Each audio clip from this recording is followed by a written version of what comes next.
પાકિસ્તાનના નાપાક કૃત્યોનો પર્દાફાશ કરતું ઇન્ડિયા ન્યૂઝ પૂંછના જંગલોમાં પાકિસ્તાન પ્રેરિત આતંકી સંગઠન હિઝબુલ મુજાહિદ્દીનનો કેમ્પ આતંકીઓની ગતિવિધિ અહીંથી કરાય છે ઓપરેટ।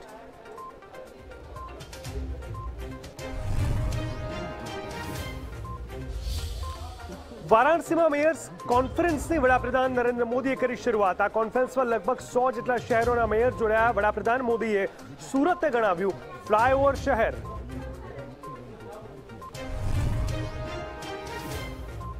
ગૃહ રાજ્યમંત્રી હર્ષ સંઘવી પ્રેસ કોન્ફરન્સ કરીને પેપર લીક થયાના 6 દિવસ બાદ પેપર લીક થયું હોવાની કબૂલાત કરી। પેપર લીક મામલે 6ની કરાઈ ધરપકડ।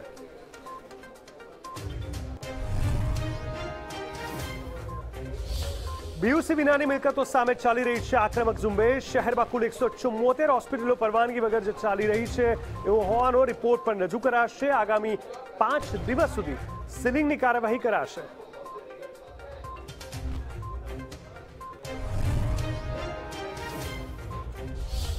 દેશની રાજધાની દિલ્હીમાં શુક્રવારે ઓમિક્રોન પોઝિટિવના 10 નવા કેસ નોંધાયા। 40 લોકોના સેમ્પલમાંથી 10 ઓમિક્રોન સંક્રમિત મળ્યા। મહારાષ્ટ્રમાં કલમ 144 લાગુ કરાઈ।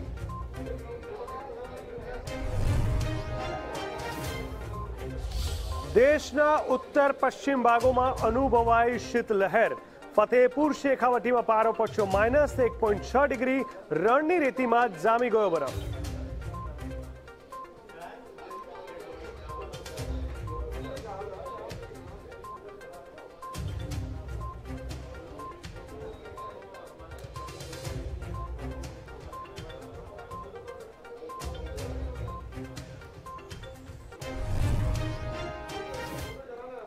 નમસ્કાર દર્શક મિત્રો, ન્યૂઝ રૂમ લાઈવ જીગર દેવાડી એટલે કે મારી સાથે આપ સૌનું સ્વાગત છે। મહત્વપૂર્ણ સમાચારથી શરૂઆત કરીએ। જે પેપર લીક થયાનો મામલો જે ગુજરાતમાં ગુંજી ઉઠ્યો છે। આખરે સરકારે પેપર લીક થવાની વાત કબૂલી। 6 દિવસ બાદ આ વાત કબૂલ કરવામાં આવી છે। શિક્ષણ જગત માટે આ મોટી વાત કહી શકાય।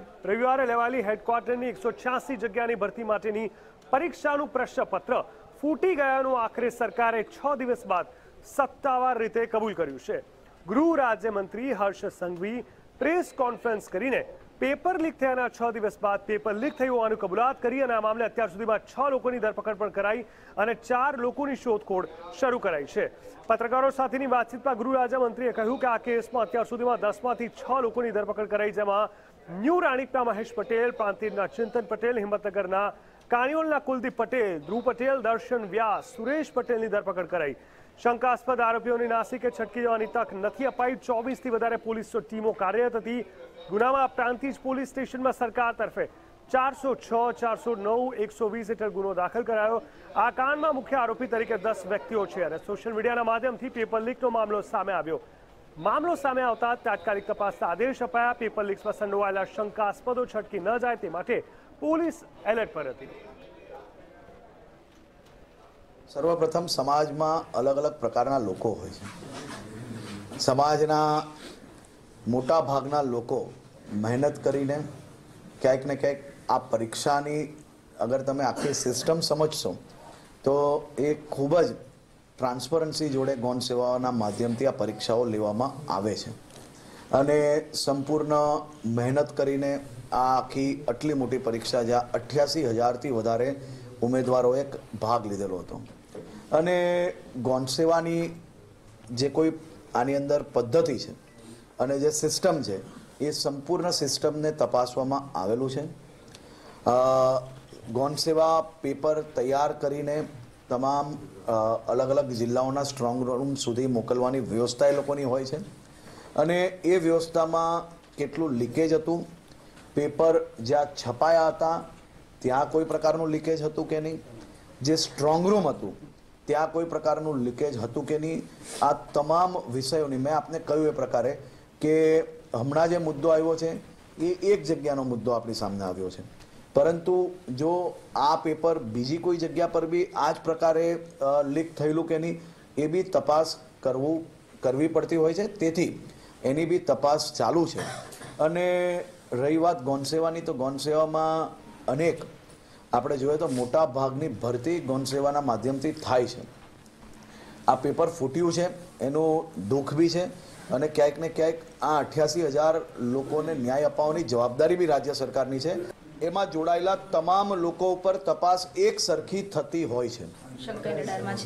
કોઈ બી વ્યક્તિ એવું નથી એ પછી ત્યાં પોલીસના જવાનો સિક્યોરિટીમાં હોય કે પછી પેપર લઈ જનાર લાવનાર લોકો હોય કે પેપર લખનાર લોકો હોય કે પ્રિન્ટિંગના લોકો હોય કે પછી પરીક્ષા લેનાર લોકો હોય. આની જોડે જોડાયેલા તમામ લોકો ઉપર અમારી તપાસ ચાલુ છે અને તપાસ હંમેશા 360 ડિગ્રી થતી હોય છે. આમાં કોઈ શંકાના દાયરાથી બહાર ના જ રહી શકે, કારણ કે 88,000 પરિવારની જે આશા હતી એ આશા લોકોની ના તૂટે તે માટે ગુજરાત પોલીસ દ્વારા મજબૂતાઈથી આની તપાસ ચાલી રહી છે અને હું આપને વિશ્વાસ અપાવું છું કે ભૂતકાળમાં ક્યારેય ના દાખલ થઈ હોય એવી કલમો આ ગુનેગારોની સામે દાખલ કરવામાં આવશે. આ જ મુદ્દાને લઈને સુખરામ રાઠવાએ સરકાર પર આક્ષેપ કરી કહ્યું છે કે હવે 2022માં સરકારને ઉખાડી ફેંકાડી દેવાશે. જી હા, ઉખાડીને ફેંકી દેવાની વાત કરવામાં આવી છે. 2022ની અંદર જે પ્રકારે આખો આ મામલો સામે આવ્યો અને જે રીતે સરકારને બારમાં લેવાની કોશિશ કરવામાં આવી. આપણે બતાવી દઈએ, ગુજરાત ગૌણ સેવા પસંદગી સેવા મંડળ દ્વારા લેવાયેલ હેડ ક્લાર્ક પેપર લીક મામલે વિધાનસભા વિરોધ પક્ષના સુખરામ રાઠવાએ સરકાર પર અનેક આક્ષેપ કર્યા. ગુજરાતમાં નોકરી મેળવવા માટે યુવાનોને આગામી સમયમાં આંદોલન કરવાનું આહવાન કરવાનું કહ્યું. રાઠવાએ કહ્યું કે સરકાર આવા કાંડો પોતે કરે છે. 2022માં હવે સરકારને ઉખાડી ફેંકવી પડશે. હજુ પેપર કાન મુદ્દે ફરિયાદ નથી થઈ. સરકારે પણ પેપર લીક થયું હોવાનો સ્વીકાર કર્યો. 2016થી વિવિધ જગ્યાઓ પર પેપર લીક થયા છે. અસિત વોરાએ પણ સ્વીકાર કર્યો અને ચેરમેનને પણ બદલવાની માંગ કરી. અસિત વોરા સરકારના કહેવાથી આ કામ કરે છે. ગુજરાતના શિક્ષિત યુવાનોની સાથે રાખીને સરકારને ઘેરવા માટે રણનીતિ બનાવશે. યુવાન સાથીઓ, બેરોજગાર યુવાનો, તમે જેના માટે મહેનત કરો છો હવે જાગી જાઓ. આ સરકાર પાસે તમને સારી નોકરી કે રોજગારી મળવાની નથી. તમે બધા જાણો છો કે આ ગૌણ પસંદગી સેવા મંડળ હમણાં 3-4 દિવસ પહેલા જે પરીક્ષા લેવાઈ એમાં પેપર લીકેજ થયું અને સરકારે સ્વીકાર કર્યો છે કે સાચી વાત છે. આવી તો અનેક ઘટનાઓ બની છે. 2016 મુખ્ય શિક્ષિકા પેપર ફૂટ્યું, 2017માં તલાટીઓનું પેપર ફૂટ્યું, 2017માં ટાટ અને ટેટ બંને પેપર ફૂટ્યા, 2018માં જંગલ ખાતાની પરીક્ષા લેવાની હતી એ કેન્સલ થઈ, 2018માં LRDની પરીક્ષા લેવાની હતી એ ફૂટ્યું, 2019માં સચિવાલયના કારકુન લેવાના હતા એ પેપર ફૂટ્યા અને છેલ્લે 2021માં સબ એડિટરની જગ્યા ખાલી હતી એના માટે ભરતી થતી હતી એ પેપર ફૂટ્યું. અને હમણાં તાજો જ દાખલો છે કે આ પેપર નવું ફૂટ્યું 1 કલાકનું. તમે સરકાર પાસે કેવી અપેક્ષા રાખો છો કે આ સરકાર તમને નોકરી આપશે?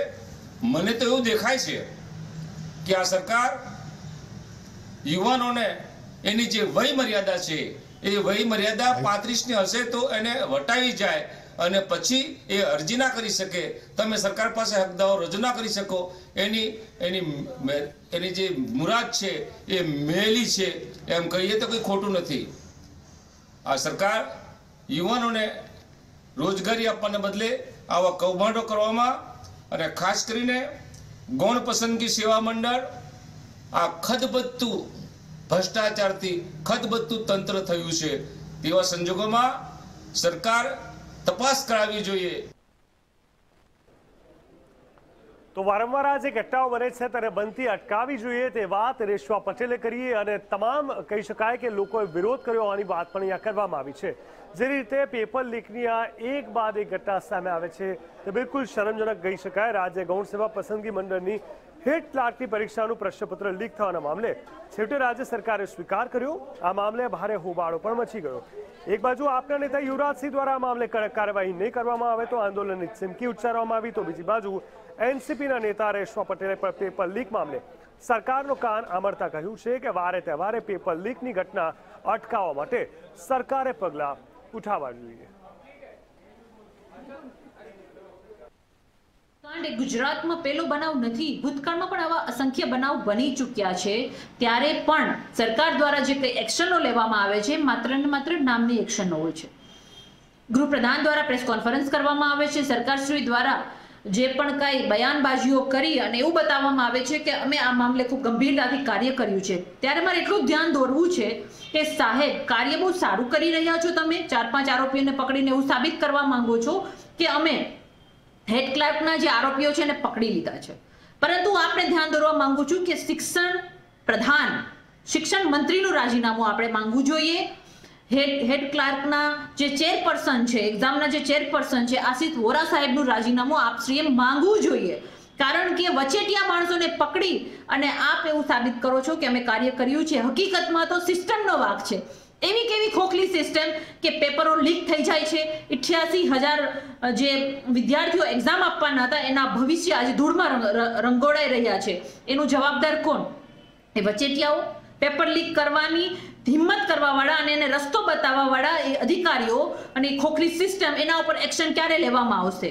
એટલે મોટી મોટી પ્રેસ કોન્ફરન્સ કરીને વાતો કરવાના બદલે પહેલા તો સૌ પ્રથમ આ જે શિક્ષણ મંત્રી છે અને આશિષ વોરા સાહેબ છે, ચેરપર્સન છે, એમના રાજીનામાની માંગણી અમે કરીએ છીએ.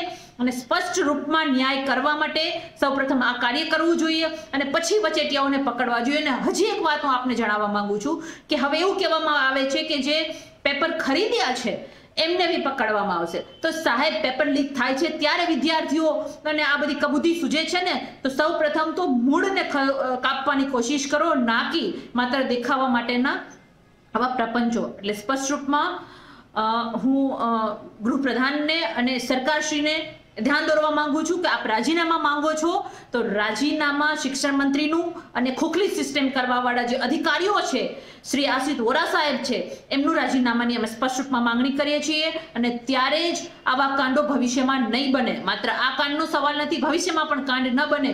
અને આટલા બધા વિદ્યાર્થીઓનું આ જે આશા છે, જે એની ઉમ્મીદ છે, એને જે ચકડોળે ચડાવ્યું છે, એને જે તહેસ નહેસ કર્યું છે, એવી સિસ્ટમને કડકમાં કડક સિક્યોરિટીની જરૂર છે અને સારા અને સાચા અધિકારીઓની જરૂર છે અને સત્ય કાનૂનની જરૂર છે. રાજ્યમંત્રી દ્વારા જે પ્રેસ કોન્ફરન્સમાં જે વાત કરવામાં આવી એ વાતમાં ક્યાંક ને ક્યાંક જે પહેલી વાત કરવી કે એમને એ ખરેખર રીતે અત્યારે સ્વીકાર્યું કે ભાઈ પેપર ફૂટ્યું છે. હવે આવનારી જે પણ કહી શકાય કે પ્રાતિજમાં જે એફઆઈઆર નોંધવામાં આવી છે અને જે કલમો દાખલ કરવામાં આવી છે એમાં ખાસ કરીને 406, 409, 420, 120 આ જે કલમો છે એ ક્યાંક ને ક્યાંક થોડી હળવી કલમો છે. અમે ઈચ્છીએ છીએ કે આ જે ગુનેગારો જે છે, બરાબર છે, કૌભાંડીઓ જે છે એની ઉપર કડક કાર્યવાહી અને કડક પગલાં લેવામાં આવે. ત્યારબાદ જે અત્યારમાં જે સ્વીકારવામાં આવ્યું છે કે પેપર એ જે છે એ હિંમતનગરથી લીક થયું હતું, તો અમે ઈચ્છીએ છીએ કે વર્તમાનમાં ગૌણ સેવા પસંદગી મંડળ આ ભરતી બોર્ડ એની સાથે સીધું સંકળાયેલું છે, તો એના અધ્યક્ષ આશિષભાઈ વોરા એમને આ તપાસમાંથી પહેલાં તો દૂર કરવામાં આવે. ક્યાંક ને ક્યાંક શંકાની દૂરી એ આશિષભાઈ વોરા ઉપર છે. તો પહેલી અમારી માંગણી છે કે આશિષભાઈ વોરાને આ જે પણ તપાસ ચાલી રહી છે એ તપાસથી દૂર કરવામાં આવે. અમે એને અધ્યક્ષ સ્થાનેથી દૂર કરવાની વાત નથી કરતા, પરંતુ આ તપાસ જે ચાલે છે એમાં તો એને પહેલેથી દૂર કરવા જ જોઈએ. અને જો એની સંડોવણી આવે છે તો એના ઉપર પણ કાર્યવાહી થવી જોઈએ. કેમ કે લાખો વિદ્યાર્થીઓના ભવિષ્ય સાથે જ્યારે ચેડા થઈ રહ્યા હોય ત્યારે એની ઉપર આપણે ખુલ્લો દોર ન રાખી શકીએ. તો માનનીય ગૃહ રાજ્યમંત્રીએ આજે જે પણ પ્રેસ કોન્ફરન્સ કરી અને માહિતી આપી છે કે ભાઈ અત્યારે બીજા આરોપીઓને પણ પકડવાની અત્યારે તાજવીજ શરૂ છે. તો અમે માનનીય ગૃહમંત્રી સાહેબને લેખિતમાં રજૂઆત કરી છે કે હેડ ક્લાર્ક બાબતે જે પેપરકાંડ થયું એમાં અમારી પાસે જે ગોપનીય પુરાવા છે એ અમે ફક્ત ને ફક્ત હર્ષ સંઘવી સાહેબને આપવા માગીએ છીએ. લેખિતમાં રજૂઆત પણ કરી છે અને અમે ઈચ્છીએ છીએ કે આ જે પુરાવા છે જો એની ઉપર તપાસ થશે તો બીજા સાહેબના કહેવા પ્રમાણે હજી 10 જ વ્યક્તિઓ પકડાણા છે, તો બીજા જે વ્યક્તિઓ હજી છૂટા રખડે છે એને પકડવામાં મદદરૂપ અમે થઈશું. જ્યાં પણ અમારા સાથ સહકાર કે સહયોગની જરૂર પડશે તો અમે ખભેથી ખભો મિલાવીને ચાલવા માટે તૈયાર છીએ. જ્યાં પણ અમારી પાસે જે ગોપનીય બાબતો છે એ હર્ષ સંઘવી સાહેબને અમે મળી અને રૂબરૂ એની ચર્ચા પણ કરવા માગીએ છીએ. અને જે અમારી પાસે ઓડિયો ફૂટેજ હોય, વિડીયો ફૂટેજ હોય અને અન્ય જે ગોપનીય માહિતી છે એ અમે આપવા માટે તૈયાર છીએ. હર્ષભાઈ, તમે જે કહી રહ્યા છો કે અસિત વોરાને તપાસમાં દૂર કરવા જોઈએ, પરંતુ Asit Vora as a chairman છે, એટલે જે કોન્ફિડન્સની વાત હોય એની પાસે જ હોય, જે તપાસ થશે તો પણ એની પાસે તપાસ થશે, તો આપણે દૂર કરશો તો તપાસ કેવી રીતે બહાર આવશે? ખાસ કરીને ગૌણ સેવાને અત્યારે અમે ઈચ્છીએ છીએ કે જે એના ઇન્ચાર્જ જે ગૌણ સેવાના અધ્યક્ષ પદનો જે ચાર્જ છે એની જગ્યાએ એ ચાર્જ એની પાસેથી લઈ લેવામાં આવે અને ત્યાં બીજા ઇન્ચાર્જને એ ચાર્જ સોંપવામાં આવે, ત્યાં બીજા વ્યક્તિને એને ચાર્જ. તો આ બાજુ છાત્ર યુવા સંઘર્ષ સમિતિ જે આણંદમાં છે ત્યાં પણ પેપર લીકનો મામલો આગળ આવ્યો અને અનોખી રીતે વિરોધ કરવામાં આવ્યો. તો શું કહેવામાં આવ્યું અને કેવી રીતે વિરોધ થયો, ચાલો જોઈએ.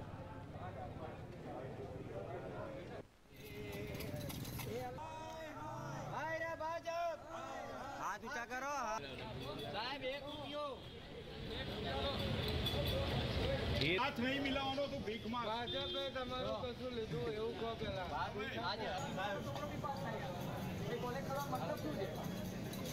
બેરોજગાર તરીકે ભીખ માંગવા આવ્યા છે. એની જોડે માગી લો. હેડ ક્લાર્કની પરીક્ષા આપ સૌ લોકો જાણો છો કે એમાં ગેરનીતિ નોંધાઈ અને ફાર્મ હાઉસની અંદર પેપર આગલે દિવસે ફોડવામાં આવ્યા હતા અને પેપરને 8 થી 12 લાખની કિંમતમાં વેચવામાં આવ્યા હતા. ત્યારે હજી સુધી સરકાર દ્વારા કોઈ આક્રમક રીતે પગલાં એમાં લેવામાં નથી આવ્યા. અટકાયત અથવા ધરપકડ કરવાની આજ સવારની પ્રેસ કોન્ફરન્સમાં જાહેરાત થઈ છે, પરંતુ અટકાયત અને ધરપકડથી કશું નહીં થાય. એ લોકોને એવી સજા આપવી જોશે કે બીજી વખત કોઈ પણ વ્યક્તિ અથવા કોઈ પણ રાજકીય વ્યક્તિ એ કરતા પહેલા 10 વખત વિચાર કરે. આ ગુજરાતની અંદર લગભગ 10 થી 12 વખત આવા પરીક્ષાઓની અંદર પેપર ફૂટ્યા છે. ત્યારે અમારી સ્પષ્ટ માંગ છે કે આવા લોકો વિરુદ્ધ પગલાં લેવામાં આવે અને આવા લોકોને તાત્કાલિક જેલના સળિયાની પાછળ ધકેલવામાં આવે. બીયુસી વિનાની મિલકતો સામે આક્રોશ અને આંદોલન અને ખાસ કરીને તેને લઈને અલગ અલગ પ્રોપર્ટીઝ છે તે સીલ થવાનો મામલો આગળ આવ્યો છે. જ્યાં છેલ્લા ઘણા સમયથી ગેરકાયદેસર રીતે અથવા પ્રોપર પરમિશનના અભાવે અલગ અલગ જગ્યાએ અલગ અલગ પ્રકારની પ્રોપર્ટી ઊભી કરી દેવામાં આવતી હોય છે. તેને લઈને અનેક પ્રકારના વાંધાઓ સામે આવ્યા છે. આપણે જણાવી દઈએ કે બિલ્ડિંગ યુઝ સર્ટિફિકેટ એટલે કે ફાયર સેફટી વગરની મિલકતો સામે ગુરુવારે શરૂ કરાયેલી આક્રમક ઝુંબેશમાં પહેલા દિવસે જ પાલિકાએ મોટા વરાછામાં 170 દુકાનો તથા અડાજણમાં 96 દુકાનો સીલ કરી.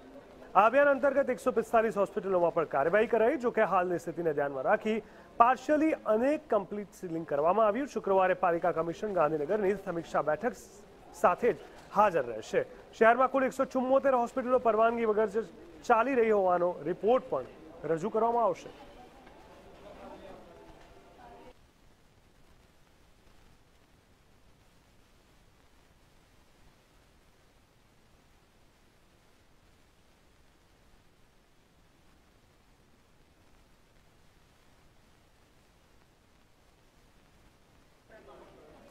ગ્રામ પંચાયતની ચૂંટણી આવી રહી છે ત્યારે એવા પણ ગામો છે કે જ્યાં સંપૂર્ણ રીતે વિકાસ થયો હોય. રોડ, રસ્તા, પ્રાથમિક સુવિધાઓ, વાઈફાઈ, સારી શાળાઓ, હોસ્પિટલોની સુવિધાની સાથે સાથે એવા પણ ગામ છે કે જ્યાંથી લોકો છોડીને શહેર જવા માટે બિલકુલ તૈયાર નથી, કારણ કે ગામમાં જ એ પ્રકારની બધી સ્વચ્છ હવા અને આબોહવા સાથેની એ વ્યવસ્થાઓ ઊભી કરવામાં આવી છે. ગોકુડિયા ગામ સમૂહ જૂનાગઢનું શાહપુર ગામની વાત કરીએ તો ગ્રામ પંચાયત દ્વારા સંપૂર્ણ વિકાસ કરાયો. આગામી 19 ડિસેમ્બરના રોજ રાજ્યની તમામ ગ્રામ પંચાયતોની ચૂંટણી યોજાનાર છે. ત્યારે ગામના વિકાસ માટે ગ્રામ પંચાયતે કેટલા અને કેવા કામો કર્યા તે મહત્વનું બની રહે છે. જૂનાગઢ જિલ્લાના શાહપુર ગામની મુલાકાત લેતા જાણવા મળ્યું કે ગામમાં તમામ પ્રકારની સુવિધાઓ ઉપલબ્ધ કરવામાં આવી. રોડ, રસ્તા, ગટર સુવિધા, સીસીટીવી કેમેરાથી ગામનું રક્ષણ, પ્રાથમિક આરોગ્ય કેન્દ્ર, પ્રાથમિક સ્કૂલ અને ગામમાં માઇક સિસ્ટમથી ગ્રામ પંચાયત દ્વારા ગામનો વિકાસ કરાયો.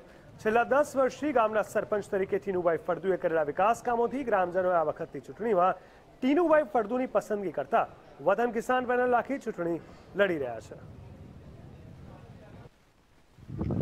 આજે ગ્રામ પંચાયતની જે ગુજરાતની અંદર સૌથી મોટો રાઉન્ડ ચાલી રહ્યો છે એમાં મેં મારી વતન કિસાન વિકાસ પેનલના નામથી સરપંચ પદે ઉમેદવારી નોંધાવી છે અને મારી 12 વોર્ડની સંપૂર્ણ પેનલ પણ નોંધાવી છે. ટીનુભાઈ, હાલ ગામમાં કેટલી સગવડતાઓ છે ને હાલ શું ઈચ્છાઓ છે ગ્રામજનોની? આમ જોઈએ તો અમારા ગામની અંદર સૌથી મહત્ત્વનું પાણીની વ્યવસ્થા છે, સ્ટ્રીટ લાઇટની વ્યવસ્થા છે, ગટર વ્યવસ્થા છે, આરોગ્યની વ્યવસ્થા છે, શિક્ષણની વ્યવસ્થા છે, રોડ રસ્તા અને તમામ પ્રકારની ઘણી બધી સુવિધાઓ છે. અને આની પહેલાં પણ હું 10 વર્ષ આ ગામની અંદર નાની ઉંમરે હું સરપંચ રહી ચૂક્યો છું. ત્યારે રાજ્ય સરકારે મને બેસ્ટ કામગીરીનો એવોર્ડ પણ એનાયત કરેલ છે. હા, તો આગામી 5 વર્ષમાં જો આપને ફરી ચાન્સ મળશે તો આપ શું ગામ પ્રત્યે તમારું કામને કેવું વલણ રહેશે? આગામી ચૂંટણીની અંદર અત્યારે અમારા ચૂંટણી ઢંઢેરામાં મારો 33 મુદ્દાનો કાર્યક્રમ છે. એ હું આજે અમારા પ્રજા સમક્ષ મારા જાહેર સભામાં હું જાહેર કરવાનો છું.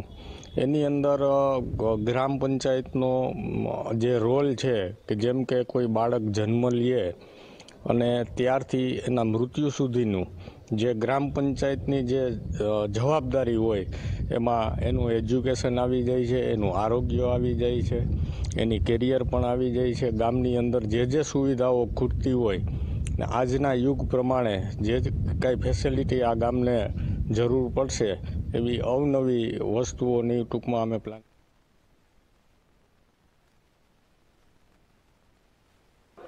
એક બાજુ 19મી ડિસેમ્બર એટલે કે પરમ દિવસે ગ્રામ પંચાયતની ચૂંટણી થવા જઈ રહી છે અને એના પછીના 2 દિવસ એટલે 21મી તારીખે પરિણામ જાહેર થશે.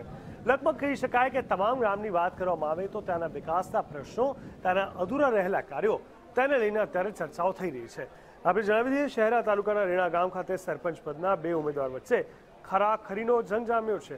ત્યારે જૂના સરપંચ દ્વારા ગામનો વિકાસ કરવામાં આવે છે, પણ આવનાર સરપંચ આદર્શ ગ્રામ બનાવે તેવી આશા સ્થાનિક ગ્રામજનો રાખી રહ્યા છે. પંચમહાલ જિલ્લામાં 19 ડિસેમ્બરના રોજ ગ્રામ પંચાયતની ચૂંટણી યોજાનાર હોવાથી તંત્ર દ્વારા તૈયારીઓ જોરશોરથી ચાલી રહી છે. જ્યારે શહેરા તાલુકાના રેણા ગામ ખાતે 2 ઉમેદવારો વચ્ચે ખરાખરીનો જંગ સરપંચ પદ માટે જાણતા ચૂંટણી ભારે રસાકસી ભરી હોય તેમ લાગી રહ્યું છે. હાલ તો આ ગામમાં જૂના નવા સરપંચ દ્વારા ગામનો વિકાસ તો કરવામાં આવે છે, પણ નવા સરપંચ જે કોઈ આવે તે ગામના લોકોને સરકારી યોજનાનો લાભ આપવા સહિત ગામના આદર્શ ગામ બનાવે તેવી આશા પણ અહીંના સ્થાનિક લોકો રાખી રહ્યા છે. હાલ તો આ ગામમાં સરપંચના ઉમેદવારો મતદારોને પોતાના તરફેણ કરવા માટે પોતાના મત વિસ્તારમાં ડોર ટુ ડોર તેમજ રેલી કાઢીને મતદારોને પોતાની તરફેણ કરવાના કવાયતમાં લાગી ગયા છે. રેણા ગામે સરકારશ્રીની યોજનાઓ જેવી કે પ્રધાનમંત્રી આવાસ, રોડ, રસ્તા, તમામ પ્રકારના લાભો જન સુધી પહોંચે એવા સરપંચની જરૂર છે. અને અત્યારે જે રોડ રસ્તા બાકી છે એ રોડ રસ્તા પૂરા થાય, પછી પાણીના કનેક્શનમાં જે બાકી છે એ પાણીના કામો પણ પૂરા થાય, અને બીજા મતલબમાં આંગણવાડી કેન્દ્ર, પછી PHC કેન્દ્ર આ જે બાકી છે એ નવા તમામ કામો ગામમાં ખેંચી લાવે એવા સરપંચની તાતી જરૂરિયાત છે. લગભગ અડધો કલાક બાદ કહી શકાય કે જે ચૂંટણી પ્રચાર પડઘમ છે તે શાંત થઈ જશે. 19મી તારીખે એટલે પરમ દિવસે ત્યાં ચૂંટણી થવાની છે અને 21મી તારીખે તેનું પરિણામ જાહેર થશે. આમ તો વિધાનસભાની ચૂંટણી સાથે સીધી રીતે તેનો કોઈ લેવા દેવા નથી, પણ આડકતરી રીતે જોવા જઈએ તો જેટલા મોટા વિસ્તારમાં જેટલા મોટા પ્રમાણમાં ઉમેદવારો અને મતદારો છે તે ક્યાંક ને ક્યાંક જોશે, સમજશે કે હવે કોને ચૂંટવા અને કોને નહીં, અને ત્યારબાદ શું પરિણામ આવે છે તેની અસર ક્યાંક ને ક્યાંક બીજી ચૂંટણી પર પણ આછી અમથી જોવા મળતી હોય છે. પંચમહાલના શહેરા તાલુકાના વલ્લભપુર ગ્રામ પંચાયતની ચૂંટણીમાં સરપંચ પદના ઉમેદવારો વચ્ચે ખરાખરીનો જંગ જામ્યો છે. પ્રચારના અંતિમ દિવસે સરપંચના ઉમેદવાર દ્વારા ભવ્ય રેલી પણ કાઢવામાં આવી. શહેરા તાલુકાના વલ્લભપુર ગામ ખાતે આ વખતની ગ્રામ પંચાયતની ચૂંટણી ભારે રસાકસી ભરી લાગી રહી છે. શુક્રવારનો દિવસ પ્રચારનો અંતિમ દિવસ હોવાથી સરપંચ પદના ઉમેદવારો પોતાના મત વિસ્તારમાં શક્તિ પ્રદર્શન કરતા હોય તેમ લાગી રહ્યું હતું. સાથે સાથે ઉમેદવારો ડોર ટુ ડોર પ્રચાર કરીને મતદારોને પોતાની તરફેણ કરવા માટેની કવાયતમાં લાગી ગયા. ત્યારે જોવું રહ્યું કે અહીંના મતદારો કયા સરપંચ પદના ઉમેદવારને જીતાડે છે તે તો મતગણતરીના દિવસે જ ખબર પડી જશે. હાલ તો ચૂંટણી લડતા ઉમેદવારો જીતના દાવા પણ કરી રહ્યા છે.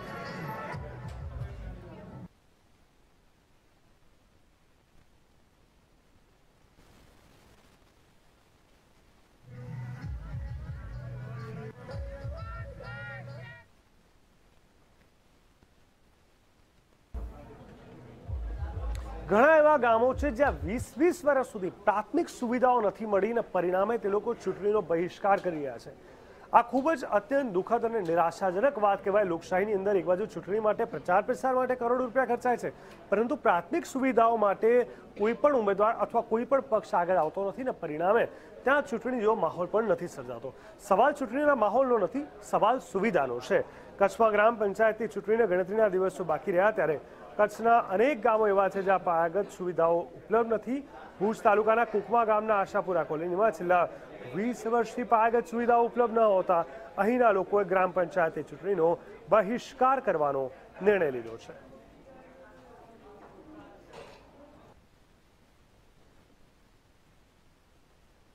ચૂંટણીનો બહિષ્કાર એટલે કર્યો કે મતલબ છેલ્લા સમજી લો મને જ્યાં સુધી ખબર 6-7 વર્ષથી મને એ બધી ખબર પડી કે આ ચૂંટણી ને એવું બધું થાય.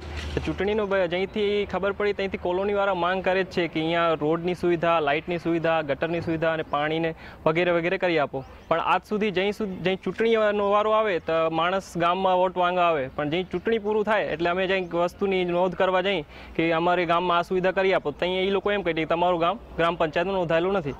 એટલે જ અમે માંગ કરી છીએ કે અમારું ગ્રામ પંચાયતનું નોંધાઈ જાય અને જે જીવન જરૂરિયાતની વસ્તુની સુવિધા છે એ અમને કરી આપો, જેમ કે ગટર, પાણી, લાઇટ અને રોડની જેમ કે રોડની એવી હાલત સમજી લો કે હમણાં હાલવા જેવું હોય, પણ જ્યાં વરસાદ થાય તો તમે પગે અહીંયા હાલી ના શકો એવી રીતે થઈ જાય.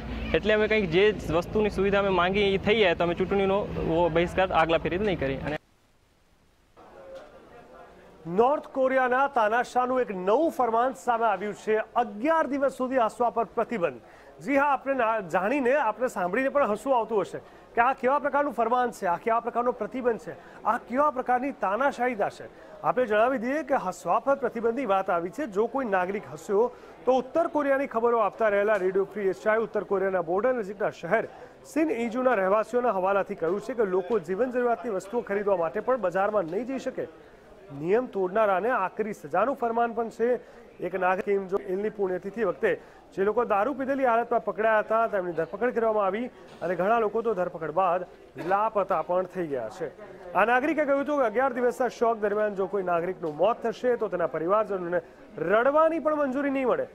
આ સિવાય મૃતદેહોનો અંતિમ સંસ્કાર પણ 11 દિવસના શોક બાદ કરવામાં આવશે. શોકના સમયમાં લોકો જન્મદિવસ પણ નહીં ઉજવી શકે.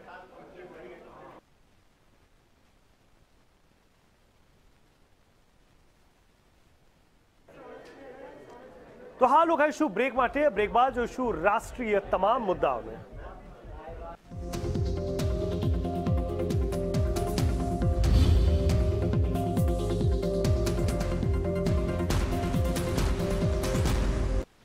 બ્રેક બાદ સ્વાગત છે ન્યૂઝરૂમ લાઈવ. જીગર દેવાણી એટલે કે મારી સાથે આગળ વાત કરીએ તો જે પ્રકારે પાકિસ્તાન પોતાની હરકતોમાંથી બાજ નથી આવતું, ફરી એકવાર તેની પોલ ખુલી ગઈ છે. ઇન્ડિયા ન્યૂઝ ખાસ કરીને આખી ઘટનાનો કહી શકાય કે ચિતાર મેળવી શું પાકિસ્તાન કર્યું છે તે તપાસ કરી અને સ્પષ્ટ રીતે કહી શકાય કે ઇન્ડિયા ન્યૂઝે સૌથી મોટો ખુલાસો કર્યો છે. પાકિસ્તાનના તેના નાપાક કૃત્યો કરવામાંથી હજુ સુધી બાદ નથી આવી રહ્યું. ઇન્ડિયા ન્યૂઝ દ્વારા પાકિસ્તાનના નાપાક ઇરાદાઓનો પર્દાફાશ કરવામાં આવ્યો અને આપના ટીવી સ્ક્રીન પર જે દ્રશ્યો દેખાઈ રહ્યા છે એ પૂંછના જંગલમાં પાકિસ્તાન પ્રેરિત આતંકવાદી સંગઠન હિઝબુલ મુજાહિદ્દીનના કેમ્પ તરફ જવાનો રસ્તો છે. ઇન્ડિયા ન્યૂઝના વરિષ્ઠ સંવાદદાતા અજય જાંડ્યાલે પૂંછના જંગલોમાં પાકિસ્તાનના આતંકી સંગઠનના કેમ્પનો પર્દાફાશ કર્યો. અહીં જે દ્રશ્યો જોઈ રહ્યા છો એ હિઝબુલ મુજાહિદ્દીનના કેમ્પના છે અને આ દ્રશ્યોમાં જેને જોઈ રહ્યા છો એ આતંકવાદી હાજી આસિફ મોહમ્મદ નજરે પડી રહ્યો છે, જે થોડા દિવસ પહેલા ભારતીય સેના દ્વારા ઠાર બનાવ્યો હતો. અહીં દાયકાઓથી તે સક્રિય હતો અને પૂંછ સેક્ટર એલઓસી વિસ્તારમાંથી જમ્મુ કાશ્મીરમાં ઘૂસણખોરી કરવા માટે હિઝબુલ આતંકવાદીઓને તે મદદ કરતો હતો. અમે ઘણી વખત પાકિસ્તાનને એલઓસી પર તેમના બંકરો બતાવીને અને કેવી રીતે પાકિસ્તાની સેના આતંકીઓના તેમના બંકરોમાં આશ્રય આપે છે તેના ખુલાસા કર્યા.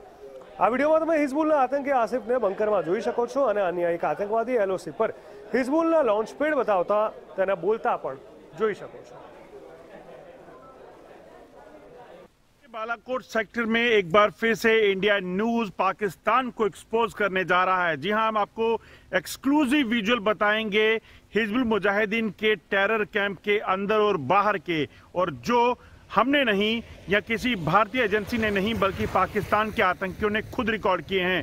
आपको बता दूं कि बालाकोट सेक्टर के ये विजुअल हैं और जिसका बड़ा प्रमाण ये है कि कुछ दिन पहले भारतीय सेना ने बालाकोट सेक्टर में ही एक आतंकी को, और जो अब गाइड का काम कर रहा था हिजबुल मुजाहिदीन के लिए, घुसपैठ करवाने के लिए, उसको इस वीडियो में देखा जा सकता है। उसको मार गिराया था और इस वीडियो में जो है वो साफ दिख रहा है कि हाजी आरिफ मोहम्मद जो है इस वीडियो में देखा जा सकता है, जो एलओसी के ठीक पार पाकिस्तानी सेना के जो बंकर हैं, जिनमें जो हिजबुल मुजाहिदीन के लॉन्च पैड हैं, वहीं पर बैठकर अपने एक दूसरे आतंकी साथी को जो वीडियो बना रहा है वो दिखा रहा है कि देखिए ये हिजबुल मुजाहिदीन का लॉन्च पैड है और यहाँ पे हिजबुल मुजाहिदीन के लोग रहते हैं। और वो तस्वीरें, जो दीवारें हैं, वो दिखाती हैं कि किस तरह से कॉम्बैट जो है वो बिल्डिंग जो है वो कॉम्बैट पेंट की गई है, यानी कि उसे पाकिस्तानी सेना इस्तेमाल करती है। और बड़ा एक्सपोजे जो है वो इंडिया न्यूज़ पर एक्सक्लूसिव आप देख रहे हैं। कुछ दिन पहले ही हाजी आरिफ मोहम्मद को भारतीय सेना ने बालाकोट सेक्टर में उस वक्त मार गिराया गया था जब ये कुछ आतंकियों को घुसपैठ करवाने के लिए एलओसी पर आया था, और उसी समय भारतीय सेना को ये भनक लगी और उन्होंने इसे मार गिराया था। ये एक्सक्लूसिव वीडियो और पाकिस्तान को पूरी तरह से एक्सपोज कर देने वाला वीडियो सिर्फ इंडिया न्यूज़ पर। Ajay Jandial, India news, Jammu. વડાપ્રધાન નરેન્દ્ર મોદીની હંમેશા પ્રાથમિકતા રહી છે, છેલ્લા 2 દાયકાથી આપણે જોતા આવ્યા છે કે કોઈ પણ મુદ્દાને લઈને વિકાસ થવો તે તેમના માટે હંમેશા પ્રાથમિકતા છે, ચાહે નાનામાં નાનું ગામડું હોય કે મોટા શહેર હોય કે પછી આપણા દેશની જ વાત કેમ ના હોય। અવારનવાર નવા લોકાર્પણો, આયોજનો, શિલાન્યાસ અને કાર્યક્રમો થકી કોઈ પણ મુદ્દાને એક વિકાસની નવી પહોંચ આપીને તે ક્યાંક ને ક્યાંક કહી શકાય કે સાચા અર્થમાં લોકો અને સામાજિક જાગૃતતાનું મિશ્રણ કરીને લોકોને આગળ લાવવાની કોશિશ કરવામાં આવતી હોય છે। ત્યારે ઉત્તર પ્રદેશના વારાણસીમાં મેયર્સ કોન્ફરન્સની શુક્રવારે શરૂઆત થઈ। આ કોન્ફરન્સનું ઉદ્ઘાટન વડાપ્રધાન નરેન્દ્ર મોદીએ કર્યું। આ કોન્ફરન્સમાં લગભગ 100 જેટલા શહેરોના મેયર્સ પણ જોડાયા।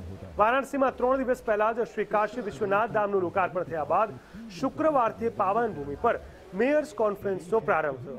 ત્યારે વડાપ્રધાન નરેન્દ્ર મોદીએ જણાવ્યું હતું કે હું કાશીમાં દરેકનું સ્વાગત કરું છું। સમયની અમુક મર્યાદાઓને લીધે હું પોતે ત્યાં નથી, પણ કાશીના લોકો માટે તમારા આતિથ્યમાં કોઈ કમી નહીં આવે એવું માનું છું। તેમણે મેયર્સે પોતાના શહેરના વિકાસ માટે કેટલાક મંત્ર પણ આપ્યા અને સંકલ્પ લેવા આહ્વાન કર્યું।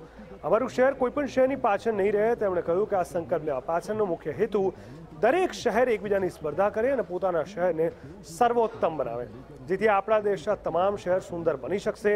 સાથે સાથે વડાપ્રધાન મોદીએ કહ્યું કે દરેક શહેરના જન્મદિવસે દરેકને ખબર હોવી જોઈએ અને તેની ઉજવણી કરવી જોઈએ, જેથી આપણા દેશની સંસ્કૃતિ, જે તે શહેરની વિરાસત અંગે નવી પેઢી પણ અવગત થાય। વડાપ્રધાન નરેન્દ્ર મોદીએ પોતાના સંબોધનમાં સુરતને પણ યાદ કર્યું હતું અને સુરતને એક મોડેલ સિટી તરીકે ગણાવી કહ્યું કે સુરતની સુરત છેલ્લા કેટલાક વર્ષોમાં એટલી બદલાઈ ચૂકી છે કે પહેલાના સુરતમાં ચાલવાની કે વાહન ચલાવવાની અગવડ પડતી, પરંતુ હવે આ શહેરમાં થોડું ચાલવું એટલે બ્રિજ આવે અને આમ અનેક ઓવરબ્રિજ બનાવવાના કારણે આજે સુરતમાં ચાલવાની કે વાહન ચલાવવાની કોઈ જ તકલીફ નથી પડી રહી અને આમ સુરત ફ્લાયઓવર શહેર બની ગયું છે। सभी मेयर साहिबान जरूर अपने कार्यकाल में अपने शहर को कुछ न कुछ देना चाहते ही होंगे। आप जरूर चाहते होंगे कि आप अपने शहर में कुछ ऐसा करके जाएं ताकि आने वाले समय में 5, 50, 20 साल के बाद जब भी कोई शहर में आए तो चर्चा करें कि भाई जब फलाने सज्जन यहां मेयर थे या फलानी बहन यहां मेयर थी तब ये शहर में ये काम हुआ था। एक याद बन जाएगी, एक दिशा बन जाएगी और हर किसी के मन में ये सपना भी रहना चाहिए, ये संकल्प भी रहना चाहिए और इस संकल्प की पूर्ति के लिए जी जान से जुट जाना भी चाहिए। और जनता ने जब हम पर विश्वास रखा हो, नगर का पूरा दायित्व हमें दिया हो, तो हमें भी इसको भली भांति पूरा करने का प्रयास करना चाहिए। और मुझे पक्का विश्वास है कि आप सब उस दिशा में जरूर कुछ न कुछ करते होंगे, जरूर उसका अच्छा परिणाम मिले इसके लिए आपका प्रयास रहते होंगे। और मैं आज शहरी विकास मंत्रालय को, यूपी सरकार को और आप सभी को भी बहुत बधाई देता हूं कि आपने इस महत्वपूर्ण कार्यक्रम में जूरी बना करके इस महीने में कौन सा वार्ड सबसे ज्यादा स्वच्छता का इनाम ले रहा है। अगर शहर के वार्डों में कंपटीशन होगी, वार्ड के काउंसिलर्स के बीच में स्पर्धा होगी, तो उसका क्यूमुलेटिव इफेक्ट, टोटल जो इफेक्ट है वो पूरे शहर का रूप बदलने में काम आएगा। और इसलिए मैं तो चाहूंगा, दूसरा, जैसे स्वच्छता का एक महत्व है, सौंदर्यकरण भी, ब्यूटिफिकेशन, ये भी मैं तो चाहता हूं। दुनिया में ब्यूटी कंपटीशन होती है, जो होती है वो होती है, मुझे उसमें कुछ कहना नहीं है। लेकिन क्या हम हमारे नगर में वार्ड ब्यूटी कंपटीशन कर सकते हैं क्या? कौन सा वार्ड सबसे ज्यादा ब्यूटीफुल है? सफाई का पैरामीटर हो सकता है, सौंदर्य की दृष्टि से किए गए इनिशिएटिव का पैरामीटर हो सकता है। हर नगर अपना विकसित करे, जूरी बनाए। दीवारों को कैसे रंगा गया है, दुकानें हैं तो बोर्ड कैसे लगे हुए हैं, गलियों के साइन बोर्ड है तो कैसे लिखे गए हैं, एड्रेस कैसे लिखा जाता है, ऐसे अनेक बातें हैं। उन सारी बातों को अगर आप लगातार शहर में ये जोड़ते, अब जैसे अभी एक स्पर्धा ऑर्गेनाइज हुई है, आजादी का अमृत महोत्सव। अब आजादी का अमृत महोत्सव, उसमें 3 चीजें कही है जो आप सामान्य मानवी से करवा सके।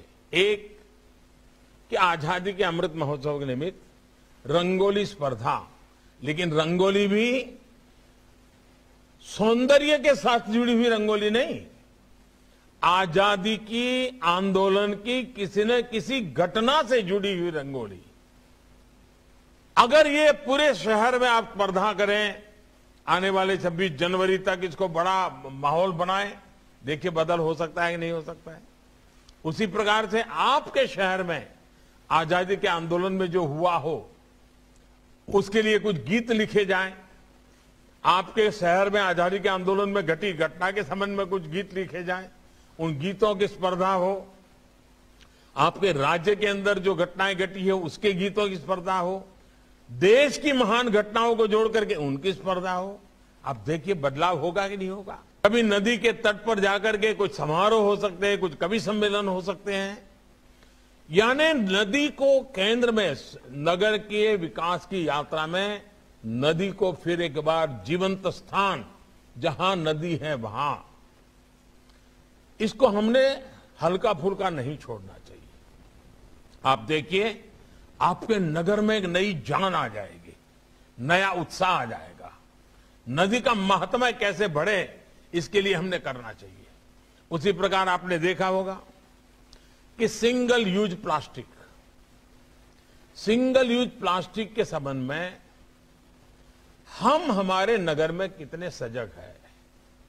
हम दुकानदारों को समझाएं, व्यापारियों को समझाएं कि भाई हमारे नगर में हम सिंगल यूज प्लास्टिक का कहीं उपयोग नहीं करेंगे, हम व्यवस्था से उसको निकाल दें। દેશમાં ઓમિક્રોનનો ખતરો વધતો જતો જોવા મળી રહ્યો છે। દિલ્હીની જો વાત કરવામાં આવે તો બીજા 10 નવા કેસ નોંધાયા છે, સાથે જ આ આંકડો ધીરે ધીરે વધી રહ્યો છે। જોવાનું રહેશે કે આંકડો ક્યાં જઈને અટકે છે અને શું આ ઓમિક્રોન ત્રીજી વેવ માટેની ચેતવણી છે કે શું, એ પણ આપણે જાણવું સમજવું પડશે। જે રીતે આંકડાઓ વધી રહ્યા છે દેશની અંદર, ઓમિક્રોનના એક નવો ખતરો બતાવે છે। સાઉથ આફ્રિકાથી જનરેટ થયેલો આ ચેપી રોગ, આ નવું મ્યુટેન્ટ જે બદલાઈને આવ્યું છે, તે ક્યાંક ને ક્યાંક વધારે ઘાતક સાબિત થઈ રહ્યું છે। જો વાત કરવામાં આવે દેશની, તો કોરોના નવા વેરિયન્ટ ઓમિક્રોનનું સંક્રમણ ઝડપથી વધી રહ્યું છે। દેશની રાજધાની દિલ્હીમાં શુક્રવારે ઓમિક્રોન પોઝિટિવના 10 નવા કેસ નોંધાયા। આ 10 કેસ સાથે રાજ્યમાં કુલ સંક્રમિતોની સંખ્યા 20 થઈ। દિલ્હીના આરોગ્ય મંત્રી સત્યેન્દ્ર જૈને નવા કેસોની પુષ્ટિ કરી। જ્યારે દેશમાં કુલ ઓમિક્રોન સંક્રમિતોની વાત કરીએ તો એ આંકડો 100 પર પહોંચી ગયો છે। દિલ્હીમાં શંકાસ્પદ 40 લોકોના સેમ્પલ્સ જીનોમ સિક્વન્સિંગ માટે મોકલવામાં આવ્યા હતા, જેમાંથી 10 લોકો ઓમિક્રોન સંક્રમિત મળી આવ્યા। ઓમિક્રોન સંક્રમણના સંકેતને ધ્યાનમાં રાખીને મુંબઈમાં 31 ડિસેમ્બર સુધી કલમ 144 લાગુ કરવામાં આવી। આ દરમિયાન કોઈપણ સાર્વજનિક સભા, રેલી અને પ્રદર્શનની મંજૂરી નહીં મળે। એ સિવાય 5 થી વધુ લોકો એક જગ્યા પર ભેગા નહીં થઈ શકે। મુંબઈ પોલીસની આ કડક કાર્યવાહીને કારણે આ વર્ષે મુંબઈમાં ક્રિસમસ અને નવા વર્ષની ઉજવણી ફિક્કી પડી શકે છે। આ નિયમોનું પાલન કરવા માટે મોટી સંખ્યામાં પોલીસ બળ રસ્તા ઉપર તૈનાત કરવામાં આવ્યું। માસ્ક વગર ફરનારા લોકો પાસે દંડ વસૂલવામાં આવી રહ્યો છે। દેશ વિદેશમાં જે પ્રમાણે ઓમિક્રોનના કેસો ઝડપથી વધી રહ્યા છે એ ખરેખર એક ચિંતાનો વિષય છે, કારણ કે યુકેમાં એક દિવસમાં રેકોર્ડ 88,376 કેસ મળ્યા, જ્યારે અમેરિકાના રાષ્ટ્રપતિએ પણ સંક્રમણની ભયાનકતાને ખતરનાક ગણાવીને ચેતવણી આપી છે।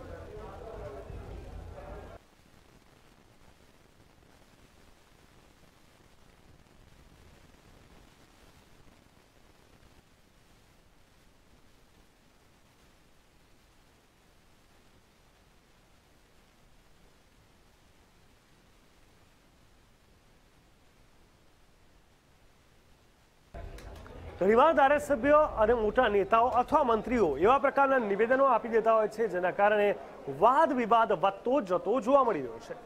આમ પણ આ દેશમાં જ્યારે પણ ચૂંટણી નજીક આવે ત્યારે એક આખી આ પેટર્ન રહી છે, તેને લઈને ક્યાંક કોઈ પબ્લિસિટી સ્ટન્ટ જોવે છે અને ક્યાંક માત્ર ને માત્ર વિવાદનો મતપૂરો છંછેડતા હોય છે।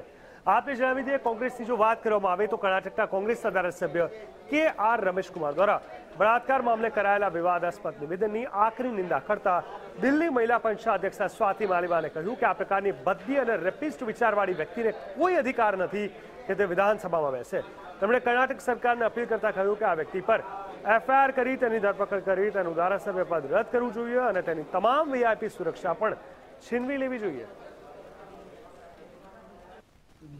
उन्होंने बहुत हंसते हुए कहा है कि जब रेप हो रहा हो तो लेट जाना चाहिए और उसके मजे लेने चाहिए।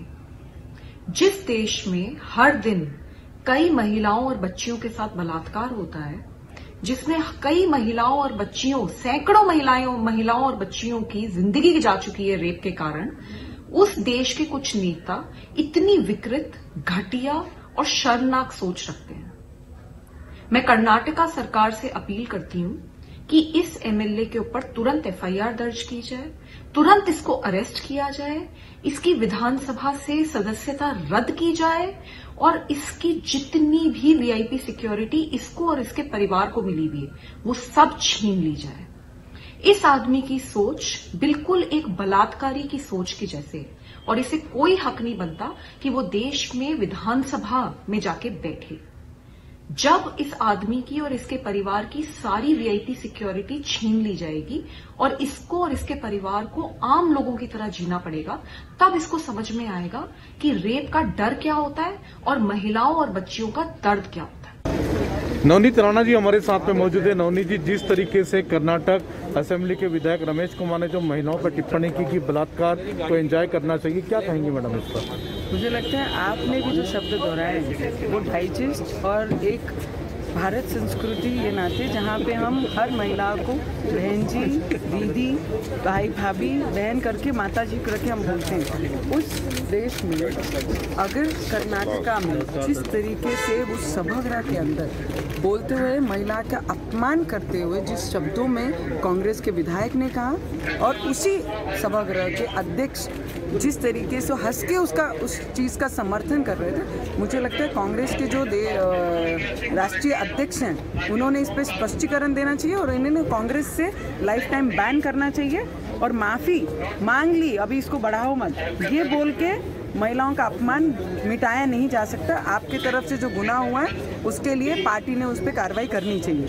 लेकिन मैं डरती नहीं हूँ, मैं लड़ सकती हूँ, ये नारा दिया है प्रियंका गांधी ने, क्या कहेंगे मैडम? मुझे लगता है कि नारे के लिए नारा बहुत अच्छा है, मैं लड़की हूँ, डरती नहीं हूँ, लड़ सकती हूँ। मैं महिलाओं से तो लड़ लूँगी, पर तुम्हारे ही जो पार्टी में जो पुरुष जो विधायक हैं, चेयरपर्सन है, अगर वो ऐसी टिप्पणियां करेंगी महिलाओं पे तो 40% तो यूपी में नहीं दे पाओगे आप।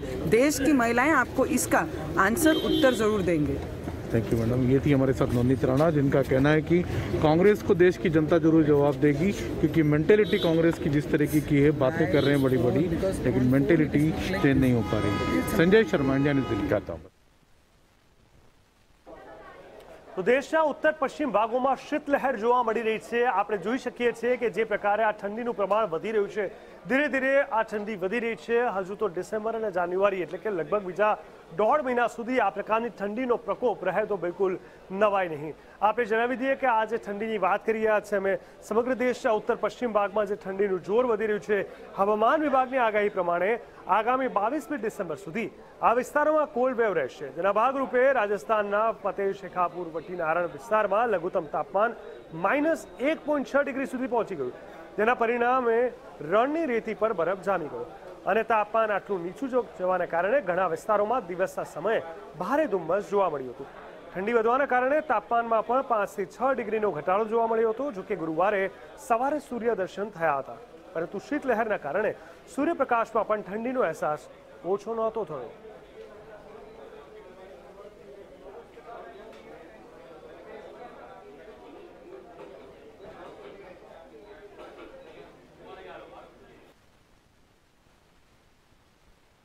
તો આ ઠંડીના કારણે ઠેર ઠેર કહી શકાય કે ધુમ્મસ જેવું વાતાવરણ પણ જોવા મળ્યું. વિઝિબિલિટીનો અભાવ પણ અહીંયા જોવા મળ્યો છે.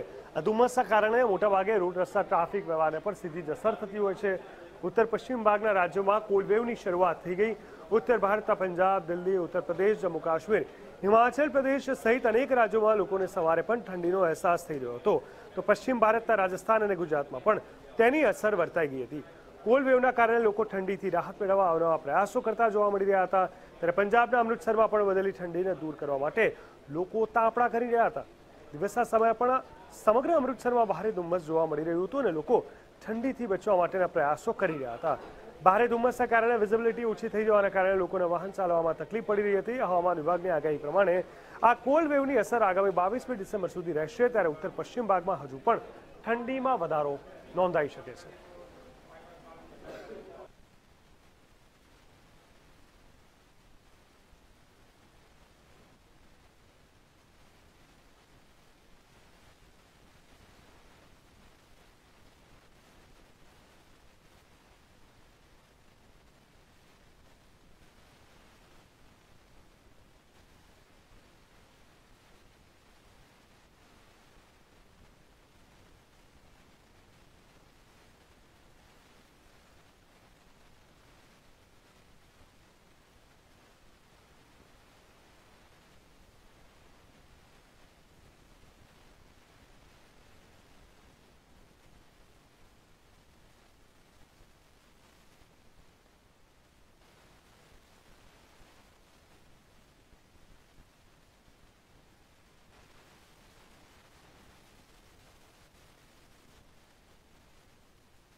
સીબીએસઈએ ધોરણ 10-12નો જે કોર્સ છે જે 30% ઘટાડ્યો છે, પરંતુ ગુજરાત બોર્ડે સ્પષ્ટ ઇનકાર કરી દીધો અને કહ્યું કે 100% કોર્સ સાથે પરીક્ષા આપવી પડશે. આપણે સૌએ જોયું છે કે કોરોનાના કારણે ક્યાંક શિક્ષણ જગત પર વિદ્યાર્થીઓ પર એક મોટી અસર જોવા મળી છે. ત્યારે તેમને ભારણ ન વધે એ માટેનો એક પ્રયાસ અહીંયા કરવામાં આવ્યો છે. સીબીએસઈએ ધોરણ 10-12નો 30% કોર્સ ઘટાડ્યો, પણ ગુજરાત બોર્ડનો સ્પષ્ટ ઇનકાર. 100% કોર્સ સાથે જ પરીક્ષા આપવી પડશે. કોરોનાના કારણે ગત વર્ષે ધોરણ 10 અને 12ની પરીક્ષા રદ કરીને માસ પ્રમોશન આપવામાં આવ્યું, પરંતુ આ વર્ષે કેસ ઓછા છે અને સ્થિતિ સામાન્ય છે, જેથી બોર્ડની પરીક્ષા લેવાશે. સીબીએસઈએ 30% કોર્સ ઘટાડાની જાહેરાત અગાઉ જ કરી હતી, જેને લઈને લોકોને ગુજરાત બોર્ડના પણ 30% કોર્સ ઘટવાની આશા હતી, પરંતુ શિક્ષણ વિભાગના અધિકારીએ કોર્સ ઘટાડવા અંગે સ્પષ્ટતા કરતા કહ્યું છે કે ગુજરાત બોર્ડમાં કોર્સ ઘટશે નહીં. જોકે ગુજરાત શિક્ષણ બોર્ડે ગત વર્ષે કોરોનાના કારણે ધોરણ 9-10 અને ધોરણ 11-12ના સાયન્સ અને સામાન્ય પ્રવાહના કોર્સમાં 30% ઘટાડો કર્યો. કોર્સ કપાયા બાદ કયા કયા અગત્યના પ્રકરણોની વિગતવાર માહિતી ગુજરાત બોર્ડની વેબસાઇટ પર મૂકવામાં આવી છે તેની પણ માહિતી હતી. ગુજરાત બોર્ડે સીબીએસઈ બોર્ડને અનુસરીને નિર્ણય લેતું હોય તેવું ભૂતકાળમાં થયેલા નિર્ણય પરથી સાબિત કર્યું. ત્યારે સીબીએસઈ બોર્ડ વર્ષ 2021-22ના શૈક્ષણિક વર્ષમાં 30% કોર્સ ઘટાડ્યો હતો.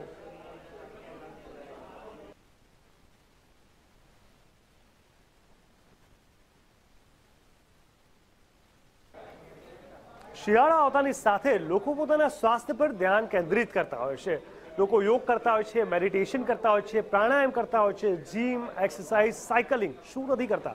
સ્વાભાવિક છે કે આ એક્સરસાઇઝ માત્ર કહી શકાય કે શિયાળામાં વધારે અસરકારક હોય છે, ત્યારે ખાસ કરીને શિયાળામાં લોકોની સાથે પહેલી પસંદ વસાણા પણ હોય છે અને આ વસાણાનું આયુર્વેદિક દ્રષ્ટિએ પણ ખૂબ જ મહત્વ રહેલું છે. તંદુરસ્તીની દ્રષ્ટિએ શિયાળો શ્વાસ માટે સૌથી સારી ઋતુ માનવામાં આવે છે અને તંદુરસ્તી માટે લોકો અલગ અલગ ઉપાયો કરતા હોય છે, જેમાં વસાણા બેસ્ટ માનવામાં આવે છે. વસાણા એટલે શિયાળામાં ખાવામાં આવતી અલગ અલગ વસ્તુઓ, જેમાં સાલમ પાક, ખજૂર પાક, મેથી પાક, ગુંદર પાક, અખરોટ પાક, આદુ પાક, ગોળના લાડુ અને અન્ય ઘણી વસ્તુઓનો સમાવેશ થાય છે. આ તમામ વસ્તુઓમાં આયુર્વેદિક જડીબુટ્ટીઓ નાખવામાં આવતી હોવાથી શરીર માટે સારી ગણવામાં આવે છે. આની સાથે આ વસ્તુઓના ભાવમાં ગયા વર્ષ કરતાં થોડો ઘણો વધારો પણ થયો છે, કેમ કે વસાણામાં વપરાતી વસ્તુઓના ભાવ પણ વધ્યા છે. તે છતાં પણ સુરતીઓ શિયાળામાં વસાણા ખાવાનું ચૂકતા નથી.